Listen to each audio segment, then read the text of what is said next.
Welcome to Main and Center. This is Chris Kalin, and it is my esteemed honor, as usual, to always welcome Diane Saya. Diane brought some guests, of course, and in different venues that they do with the Crossroads House, and it's mainly to make more people familiar with all the different things that go on at the Crossroads House and behind-the-scenes functions, and those that have either been there with residents or be there as volunteers. And Diane has a couple people here today she wanted to introduce, and we can get to know them. Thank you, Chris. Well, I brought with us Julie Carasone. Julie is a pretty recent volunteer, and she transitioned to being a paid staff member. And I brought Emily Crawford, who's our coordinator of volunteer services. And they're just going to share some stories with the listeners about what it means to be a volunteer, what kind of people volunteer, and what you get back from becoming a volunteer. Wonderful. Thank you, Diane. Welcome, Julie. Welcome, Emily. Julie, it's first time meeting you in person. We've chit-chatted online a little bit. It's a pleasure to meet you. I want to learn a little bit about you. Where are you from originally? I always get this question. My dad was in the military for 32 years, so I'm from all over. Okay. That's what I always have to say. But my dad grew up in Corfu, and my mom grew up in Albion. Okay. So you were able to grow up in the general Genesee, Orleans County area?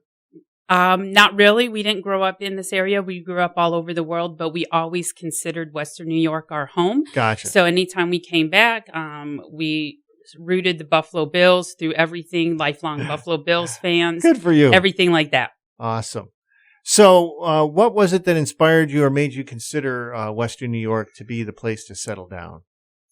Because we've always considered this our home. Yeah. And I've always missed it whenever we came back to visit before we were stationed someplace else. We always came back to visit my grandparents, my babcha and jaja, and always loved it. Loved the hometown feel, loved the small towns, loved the history of the area. So I just decided to come back. What got you involved with the Crossroads House? My grandmother passed away in October of 2020, and she was at hospice in Orleans County. And I just loved the way they helped the families, the way they were there for the families, the way they were there for the residents and the people transitioning into the next chapter. Sure. And so I got involved when Charlotte Crawford posted on Facebook that they were looking for volunteers. I jumped at the chance to do it because I loved so much of what hospice did. I wanted to get involved. In some way, shape, or form. Yes. And why is volunteering, what is the drive? Why is it so important for you to be a volunteer at Crossroads House? And, well, first of all, what kind of volunteer work do you do over there? What kind of work are you doing? I'm an aide. Basically, I'm a volunteer. I help the residents out, if it comes down to bathing them, feeding them. I make the best eggs is what I'm told in the morning. So, make them as comfortable as they want and advocate for them, advocate for what they, want to do, sit and chit chat with their family members if they want to, wash clothes, do whatever they want me to do to make their stay comfortable and to make basically their last days as comfortable as possible. Now, you've only been volunteering for them for a short period, but during that time, though, something a resident said to you has stuck with you. And what is it that resident said? And why is it going to stick with you forever? Just basically when he says, thank you. Thank you for everything. We had a resident recently in there that was in the military. So we connected a little bit, being from a military family. Sure. So we talked a lot about Germany, talked about a lot about different things, and shared a love of whiskey. Hey, now we're talking. So we were able to, the night before he passed away, we did a shot in his honor nice. With his wife, with the doula and myself. Yeah. And he was able to have just a little bit for him. On his and lips, to do something like that will always stick with me. Just, you lived a great life and carry on. Yeah. You know, and I bet you meant a that lot.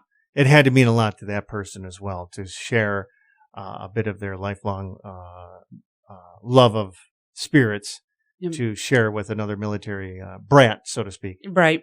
That's great. Julie Carasone, thank you for Thank you. sharing that with us.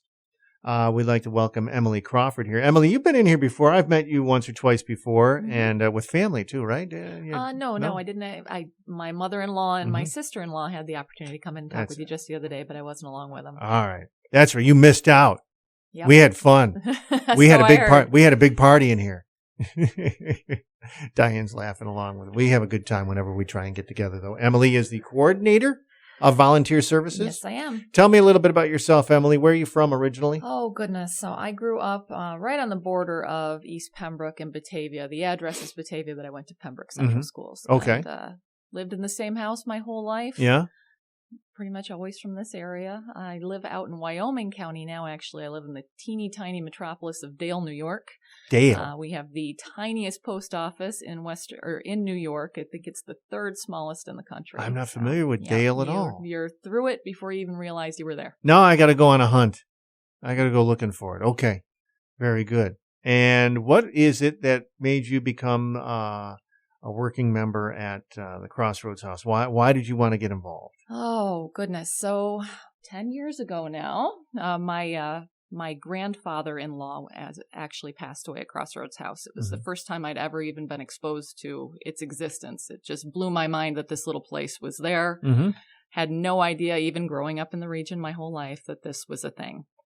So it was a complete surprise to me, and it was an idea that just totally blew my mind that people do this out of the goodness of their hearts. Had a wonderful experience there while he was there, but then it just kind of drifted off into, something that was a fond memory, but it wasn't really something that was in the forefront of my mind. And Right. then I had the opportunity to be in a benefit concert several years later, and I just got a very firm nudge that this was something I needed to go do. So I do my best to listen to those firm nudges when I happen to get them, and signed up as a volunteer. It's neat when the spirit works in whether you're religious or not. It's something made you want to do this. And now you're the coordinator of volunteer services. That is ominous because it is. And a lot of people think that it is, they come in thinking it's a very depressing thing or that it's just too emotional for them. And I always have to remind people that Crossroads House is a house of life and a house of love. It's where people come to spend their last days, and we fill those days as much as we possibly can with the activities that they want to get in there, bucket list items. We do a lot of work with family dynamics, and we make as meaningful a day as the resident wants to have there. And it's also a house that's full of love. You're seeing this raw and unfiltered affection like you see nowhere else. And it doesn't matter what walks of life people come from. When you walk in the door at Crossroads House, everybody's just a human being. Exactly. I love it. That's a great way to put it. And it's very succinct and honest because that's all they want is to be treated like they normally are. Nothing special. They just know that the end is coming. And you have to coordinate a lot of different volunteers. And Diane and I have made it quite clear. You do not have to do what Julie does. Julie interacts with people right there in person. You do not have to do that.